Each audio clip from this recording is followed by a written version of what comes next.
आपने सुना होगा कि शेयर मार्केट में कोई भी फंडामेंटली स्ट्रॉन्ग शेयर 10 साल के लिए होल्ड कर लीजिए, आपकी वेल्थ बन जाएगी। 20 साल के लिए होल्ड कर लीजिए, बहुत बड़ी वेल्थ बन जाएगी। या 30 साल के लिए होल्ड कर लीजिए, फाइनेंशियल फ्रीडम मिल जाएगी, पैसा ही पैसा हो जाएगा, बहुत अमीर हो जाओगे। तो समझेंगे किस तरह अमीर होते हैं लोग, शेयर मार्केट में किस तरह वेल्थ बनती है। सब मुंह से बोल के बताएंगे, कोई बताएगा नहीं। रियलिटी में एग्जांपल देके कोई नहीं बताएगा किस तरह बनती है। आज की वीडियो में आपको बहुत ही नॉलेज, बहुत ही अच्छे तरीके से एग्जांपल देके बताने वाला हूँ किस तरह वेल्थ बनती है कंपनी में, ठीक है, शेयर मार्केट में। अब एक आदमी आता है, ठीक है, 99-98 के पास आसपास देखता है कि एक न्यू लिस्ट कंपनी एक न्यू लिस्टेड होती है, आईपीओ आता है, लिस्टिंग होती है, ठीक है। वो अपने 1 लाख रुपए लाता है, ठीक है, 1 लाख रुपए, और इन्वेस्ट कर देता है कंपनी में। 1000 शेयर उठा लेता है 1 लाख में, ठीक है। अब उसने 1 लाख में 1000 शेयर उठा लिया है, ठीक है। अब वो होल्ड करके रखता है, ठीक है, बेचता नहीं है, बेचने का सोचना भी नहीं।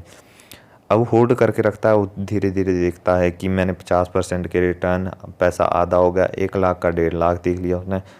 फिर 100% के रिटर्न, 1 लाख के 2 लाख देखता है कि 2 लाख बन गए। फिर 5 साल बाद वो देखता है कि 2 लाख के 3 लाख बन गए, ठीक है, 200% का रिटर्न। फिर 5 सालों में देखता है कि उसके जो 1 लाख है उसके 7 लाख बन गए। 10 सालों में देखता है कि 10 लाख बन गए, ठीक है। इसके बीच में उससे मिलता है एक स्प्लिट, ठीक है, 1:1 रेशियो का। मतलब स्प्लिट इस तरह होते हैं, स्प्लिट में आपको कोई फ़ायदा नहीं होता, मतलब आपको पैसा नहीं बढ़ेगा, नंबर ऑफ़ शेयर बढ़ेंगे, ठीक है। स्प्लिट देखता है 1:1 रेशियो का, कितने शेयर हो जाते हैं उसके, हो जाते हैं, देखिए मैं आपको बताता हूँ। 1000 शेयर खरीदे थे, उसके हो जाते हैं 2000 शेयर 1:1 रेशियो में, ठीक है। 2000 शेयर हो गए, क्योंकि स्प्लिट मिला तो शेयर प्राइस भी नीचे आएगा, एडजस्ट हो जाएगा। स्प्लिट उसने एंजॉय कर दिया, 1000 के शेयर 2000 बनते हुए देखें, तो वो देखता है कि रिटर्न उतनी ही है। फिर आगे देखता है कि कंपनी के नीचे भी गिरती है, मतलब वो प्रेशर समझता है कंपनी में। वेल्थ क्रिएट होती हुई देखी उसने 2008 में, फिर रिसेशन देखी, वेल्थ डिस्ट्रॉय होती हुई देखी। फिर वो देखता है कि 2008 में जो टॉप बनाया था वो कभी कंपनी ने तोड़ा ही नहीं। देखिए 2020 आ गया, लेकिन इसके बीच आप देख सकते हो, इसके बीच कंपनी ने अपना हाई नहीं तोड़ा 2008 का, लेकिन इसके बीच में कंपनी ने यहाँ पे बोनस भी दिया, फिर से स्प्लिट भी दिया, 1:10 रेशियो का दिया, ठीक है, 1:8 रेशियो का दिया, 1:1 रेशियो का दिया, ठीक है।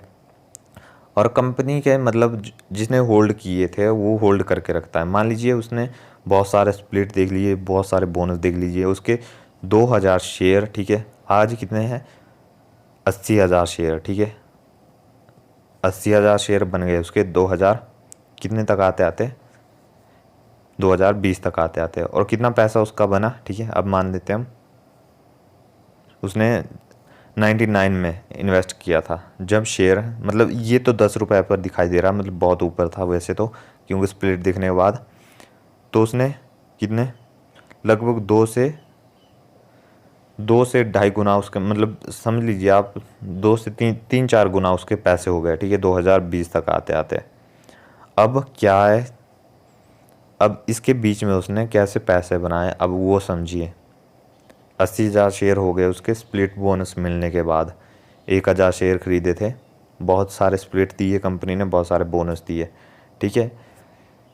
अब उसने कहाँ कमाए, अब उसने कमाए डिविडेंड में। डिविडेंड कितना, 1 रुपया डिविडेंड, कंपनी पहले 1 रुपया डिविडेंड दे रही थी, तो फिर आपका जो 1,000 शेयर थे, 1,000 रुपये आपको मिल रहे थे सिंपली। फिर कंपनी ने क्या किया, जब बोनस दिए, स्प्लिट दिए, तो आपके पास हो गए 2,000 शेयर। अभी भी कंपनी 1 रुपया बोनस दे रही है, 1 रुपये पर शेयर, अब आपको 2,000 रुपये मिल रहे हैं।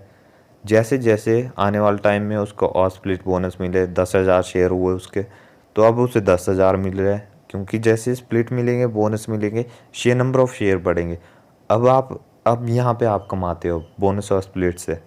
अब समझिए बात को ज़रा, देखिए बोनस और स्प्लिट मिल गए, उसके बाद शेयर बढ़ गए, मतलब प्राइस एडजस्ट हो रहा है, शेयर प्राइस नीचे आता रहेगा जैसे जैसे बोनस स्प्लिट मिलते रहेंगे, लेकिन आपको नंबर ऑफ़ शेयर बढ़ते रहेंगे। अब कंपनी डिविडेंड तो देगी, अब कंपनी लगातार 1 रुपया डिविडेंड दे रही है, ठीक है।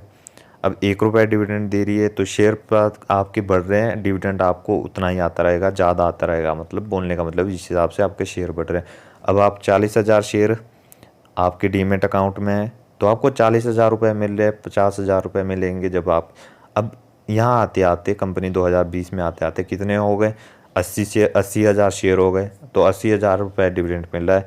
अब क्या करते हैं, कंपनी दे देती है 5 रुपये का डिविडेंड।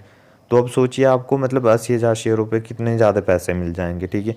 अब इसने तो यहाँ से होल्ड करके रखा, आज इसकी बहुत अच्छी वेल्थ क्रिएट हो रही है।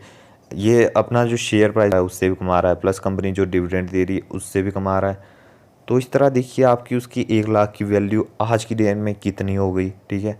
इतने तो उसने डिविडेंड कमा लिए, उसने जितना लगाया था उससे कई गुना तो उसने डिविडेंड कमा लिए। डिविडेंड का पैसा उसके अकाउंट में बहुत ज़्यादा है, उसके पास बहुत ही वेल्थ क्रिएट हो।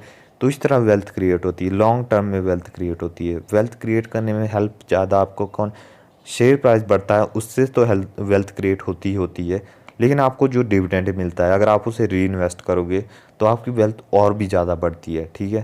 तो शेयर प्राइस में इसी तरह से आपकी वेल्थ क्रिएट होती है, ना कि आप सुनते हो कि शेयर प्राइस बढ़ने से ही वेल्थ क्रिएट होती है, नहीं। डिविडेंड मिलने से आपकी ज़्यादा शेयर प्राइस, आपकी वेल्थ ज़्यादा क्रिएट होती है। अगर आप उस डिविडेंड को री इन्वेस्ट करोगे अच्छी कंपनी में, या अपनी जिस कंपनी से आपको डिविडेंड मिल रहा है उस कंपनी में ही, ठीक है। बोनस और स्प्लिट का आपको लॉन्ग टर्म में फ़ायदा मिलता है, शॉर्ट टर्म में कोई फ़ायदा नहीं है। बोनस मिल रहा है, स्प्लिट मिल रहा है, या बोनस के लिए आप कोई शेयर खरीद रहे हो, स्प्लिट के लिए खरीद रहे हो, नहीं। लॉन्ग टर्म में धीरे धीरे आपको बोनस और स्प्लिट का फ़ायदा मिलेगा। फ़ायदा क्यों मिलता है, क्योंकि आपको देखिए डिविडेंड मिलेगा, ठीक है। शेयर जितने ज़्यादा होंगे आपको डिविडेंड उतना ज़्यादा ही मिलेगा, ठीक है। इस तरह वेल्थ क्रिएट होती है कंपनीज में। तो ये थी हमारी आज की वीडियो अच्छी लगी लाइक करें, चैनल को सब्सक्राइब करें।